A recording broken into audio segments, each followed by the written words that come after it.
Na 6. novembra 2014 sa konalo 23. zasadnutie Mestského zastupiteľstva v Leviciach. Jednalo sa o posledné zasadnutie poslancov v tomto volebnom období. Dnešné zastupiteľstvo bolo skutočne posledné pracovné zastupiteľstvo v tomto zložení. Pôvodne bol program veľmi bohatý a bol som prekvapený, že je toľko záujemcov zrazu o kúpy a predaj pozemkov, hlavne o odkúpenie od mesta. Veľmi si vážim poslanecký návrh pani poslankyne Vrábelovej, ktorá za poslanecký klub Smer dala návrh, aby sa všetky predaje stiahli dnešného rokovania. Fakt si myslím, že z etických dôvodov na poslednom zastupiteľstve vo volebnom období by sa skutočne už majetok predávať nemal, čo sa aj stalo a tomu som asi najviac rád z tohto zastupiteľstva. Ostatné body boli štandardné a myslím, že prebehli bez akýchkoľvek problémov. Samozrejme, že otázkou bola spomínaná družba. Myslím, že kvôli tomu to vôbec netreba robiť paniku. Je jasné, že mesto v budúcich 2 rokoch, 3 musí sa venovať družbe, zohnať finančné prostriedky, spraviť projekty a rekonštruovať družbu z vlastných zdrojov, respektíve z privátnych zdrojov, ktoré získame prípadne nejakým obstarávaním. Mal by som predstavu, aby niektorí podnikatelia mesta Levice práve obsadili priestory družby a prispeli na jej rekonštrukciu. Ak nájdeme takýto model, tak myslím si, že družba zastane súčasného námestia, rozhodujúca aj samozrejme vonkajší plášť. Vnútri bude slúžiť iba kultúre a samozrejme zázemím pre kultúru. Inak nevidím žiaden problém postať na dnešnom zastupiteľstve. Rozhodli sa v dobrom a som rád, že ešte aj na konci v diskusii padlo niekoľko návrhov na to, čo ľudia ešte potrebujú, v čom sú nedostatky. To znamená, že skutočne prevažnej väčšine poslancov záležalo na tom, aby sa venovali problémom ľudí a snažili sa tieto problémy uľahčiť, respektíve odstrániť nedostatky, ktoré v meste máme a nie je ich samozrejme málo. Takže so zastupiteľstvom som spokojný. Takže v podstate uplynulé volebné obdobie hodnotím tým spôsobom, že niečo sa nám podarilo, niečo sa nám nepodarilo. Najväčší problém máme s družbou, ktorá sa nám nepodarila dotiahnuť do takého konca, aby boli spokojní všetci, aj občania, aj my poslanci. Zastupiteľstvo v podstate pracovalo tak, ako pracovalo. Nebol tam žiadny nejaký veľký problém. Väčšina bodov programu prešla zhodou všetkých poslaneckých klubov či nezávislých. Takže v tomto ohľade to nevidím až také najhoršie. Hovorím, že najväčší problém je ten, že sa nedoriešila momentálne tá družba. Takže ako hodnotím mesto Levice, čo sa dosiahlo a čo nedosiahlo? No ja osobne som poslankyňa prvé volebné obdobie v meste, ale 2-krát predtým som sedela v komisii finančnej, to znamená, že som na politickej scéne, teda tých 12 rokov, ako na to pozerám. Nemám dobrý pocit. Práve preto som sa rozhodla nekandidovať v ďalších voľbách, nakoľko za celé tie roky vidím, že sa problémy tlačia pred sebou. Riešime veľa vecí, vyriešili sme množstvo vecí, ale množstvo vecí zostalo nevyriešených. Nemám dobrý pocit z toho, ako sa hospodári s majetkom, nemám dobrý pocit z toho, ako sa hospodári s financiami, pretože sú to peniaze daňových poplatníkov. Mám o práci poslanca úplne iné predstavy. Myslím, že som ich dostatočne prezentovala ako poslankyňa vyššieho územného celku v 2 volebných obdobiach. Pre mňa toto bolo také prestojové obdobie, by som to nazvala. Bohužiaľ, pretože riešenia som mala, ale vzhľadom k tomu, že skôr sa riešia v meste lobistické záujmy, dobré riešenia sa odsúvajú. Nehovorím, že všetko bolo zlé. Určite aj dobrá viera, aj úsilie poslancov bolo, ale väčšinou zvíťazia lobistické záujmy vybraných podnikateľov a na tomto sa ja už ďalej nechcem ani podieľať. A slovami básnika povedané, že predkladať návrhy a teda sviniam perly hádzať, nechcem nikoho uraziť, berte to len ako obrazne, ja považujem za plytvanie mojou drahocennou energiou, preto som sa rozhodla ďalej v ďalších voľbách nekandidovať, pretože sme nevyriešili parkovanie za 5 rokov. Sa nedoriešil problém družby. Sú tu predražené opravy ciest, zeleň v katastrofálnom stave. Ja neviem, asi občania vo voľbách možno dajú vizitku alebo dajú nejaké to vysvedčenie aj kandidujúcim poslancom, možno aj na primátorov, aj na poslancov, pretože bez jedinej výnimky sme sa na tomto podielali všetci. Stav, ktorý tu je výsledkom dlhoročnej činnosti nás všetkých a ja si osobne myslím, že možno aj nové tváre, ktoré sa v politike objavia, si myslia, že budú mať riešenia, ale vzhľadom k tomu, že majú za sebou tie isté lobistické skupiny, neprinesú nič nové. Čiže som veľmi skeptická a nespokojná, hlavne so svojím účinkovaním na tejto scéne. Ďalším problémom, ktorý vlastne ešte vyvstal ešte aj z minulosti, je koncepcia parkovania, ktorá sa takisto nedoriešila v tomto období, ktorá je síce pripravená, ale asi sa nenašla, myslím si, že politická odvaha sa do toho pustiť a dotiahnuť to do konca. Všetci dobre vieme, že máme zlé cesty. Tu mi chýba vypracovaná koncepcia rekonštrukcií ciest s výhľadom nejakých 5 až 10 rokov, kde by sa to dalo, za to obdobie by sa to dalo všetko urobiť. Ďalší problém, ktorý v podstate už dlhodobo pretrváva, je stagnácia, čo sa týka financovania športu. Nevieme nájsť správny model na financovanie športových klubov, takže tu ešte treba dosť na tom popracovať a dúfam, že to budúce zastupiteľstvo to vyrieši k spokojnosti vlastne všetkých. Čím som spokojný, je to, čo sme spoločne dosiahli po tej finančnej stránke, po stránke práce v jednotlivých komisiách, po stránke mojej konkrétnej práci v komisii v Malom Kiari, kde sa mi podarili nejaké závažné zmeny presadiť. Čím som nie spokojný, je to družba. Na prvom zastupiteľstve tohto volebného obdobia som hovoril, že toto bude jedna z našich hlavných tém a skutočne z úprimného srdca ľutujem, že to dopadlo tak, ako to dopadlo. Nevedeli sme to ovplyvniť. Boli to neskutočné tlaky a neskutočné okolnosti, ktoré to ovplyvnili. Nevedel to nikto predvídať, ani ten najmudrejší človek, ale cez to všetko si myslím, že toto sa nám skutočne nepodarilo. Tie ostatné veci, ktoré sú možno menšieho významu, sa nám darili viacej. Myslím si, že aj nie je treba až tak ich spomínať. Nakoniec všetci sme si to niekde napísali, niekde už povedali. Končí sa jedno volebné obdobie.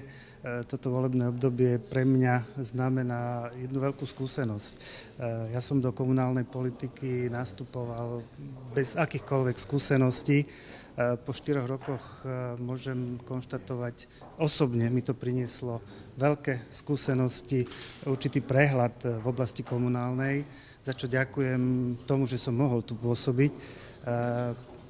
Tie skúsenosti samozrejme je možné ďalej rozvíjať, ktoré by som chcel ďalej. Považujem to za veľmi pozitívne, pretože toto mesto sa dosiahlo niekam. Za jednu takú veľké pozitívum je to, že majetok mesta, aj keď sa to možno mnohým občanom nezdá, sa znásobil, alebo respektíve sa navýšil, čo bolo takým môjim hlavným krokom na jednotlivých zastupiteľstvách. Vždy som bol jeden z tých, ktorí boli a priori proti nejakému predaju mestského majetku a práve toto konštatovanie ja považujem za jeden taký veľký úspech, jednak môj, ale aj v podstate tohto grémia, ktoré tu tie 4 roky fungovalo.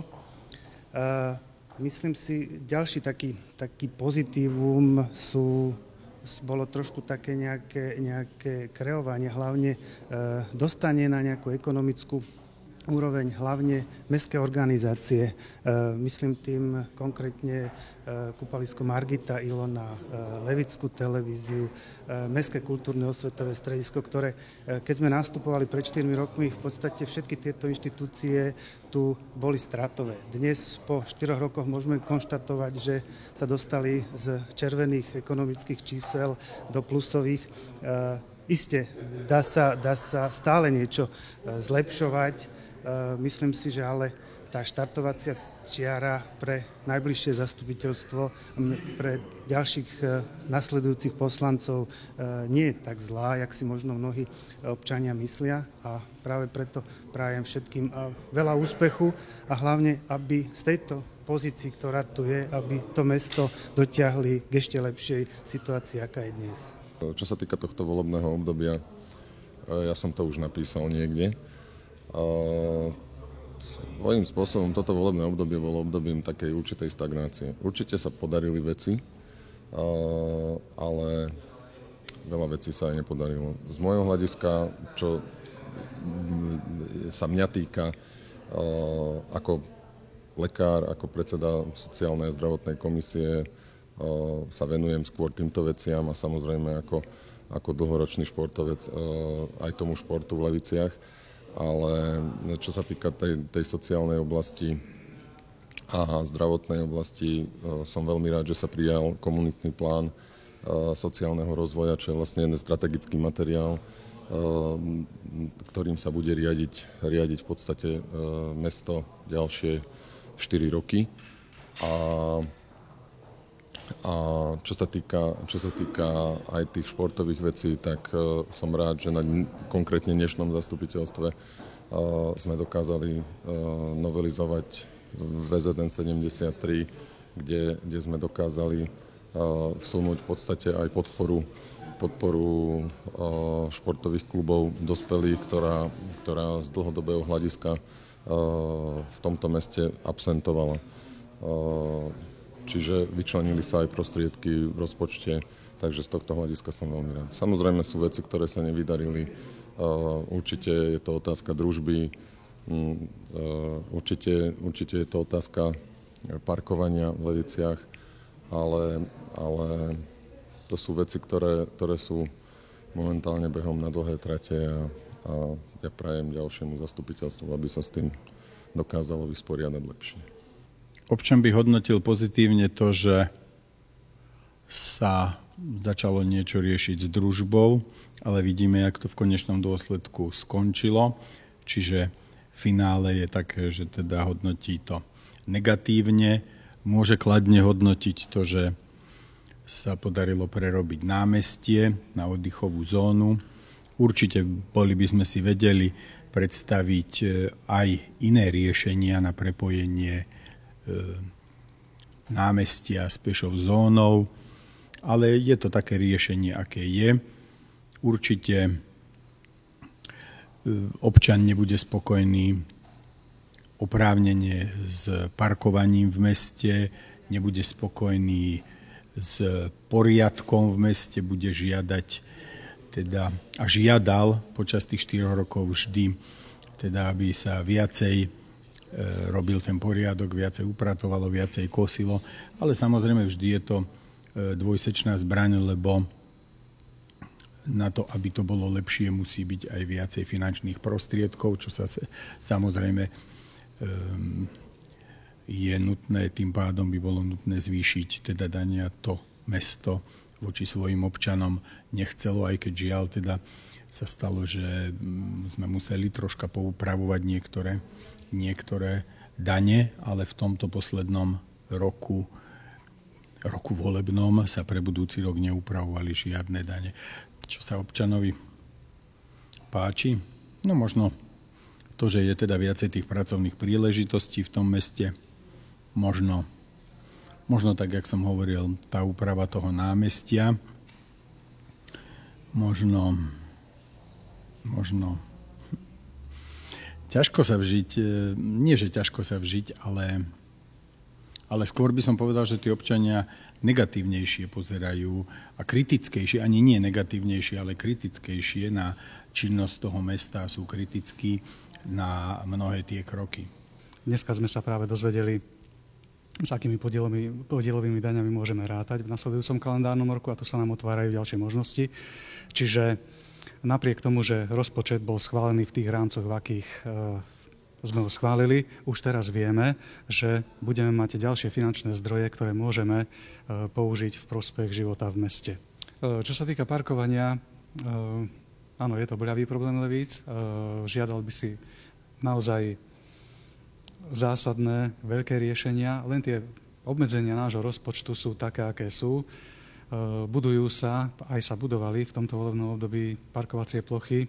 Napokon určite ste si to všimli, alebo teda čitatelia, diváci si to všimli, ale v každom prípade tých parkovacích miest nie je stále dosť. Tým myslím hlavne veľké sídliská a preto jedno z riešení, ktoré si myslím, že nás čaká, alebo čaká nové mestské zastupiteľstvo, je prehodnotiť koncepciu parkovania, prehodnotiť koncepciu budovania parkovacích domov, ich financovania, tak, aby sme práve v týchto husto osídlených častiach mesta, kde je problém so statickou dopravou, kde je veľmi veľa aut na veľmi malom priestore, no tak toto budeme musieť riešiť. Určite budeme musieť znovu veľmi intenzívne rokovať s vlastníkmi pozemkov, pretože sú tu niektoré pozemky, ktoré nie sú mestské, ale ich vlastníci ich nevyužívajú a nám by boli aby sa hodili pre riešenie problematiky parkovania.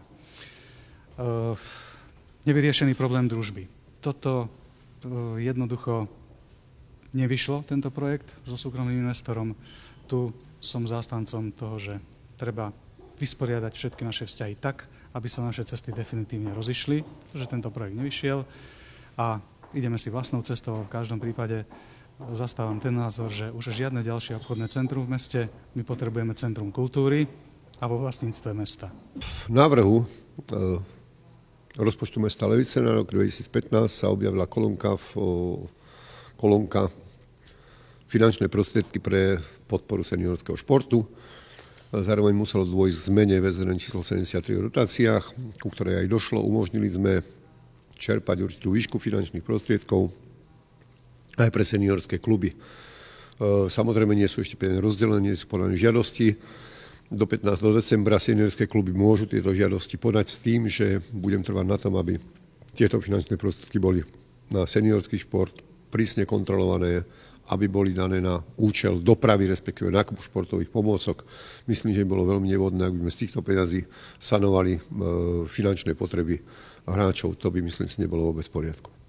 Takže ja som nesmierne rád, že dnes sa podarilo pre kultúru v Leviciach zase niečo urobiť a je to spolupráca Mestského divadla Levice s Mestským kultúrnym strediskom a s mestom, kde vlastne Mestské divadlo Levice dostalo priestory, ktoré bude platiť mesto a bude vlastne fungovať v budove Junioru. Druhým momentom dneska je, že v rozpočte sa schválilo 300 000 eur na rekonštrukciu kina, čo ma nesmierne teší a vlastne tá rekonštrukcia bude pozostávať z výmeny sedadiel, bude namontovaná klimatizácia, nejaké nové závesy, ešte ďalšie veci okolo toho a ja dúfam, že audiovizuálny fond nám znova prispeje na túto rekonštrukciu. Pre portál levičan.sk Zuzana Almaská.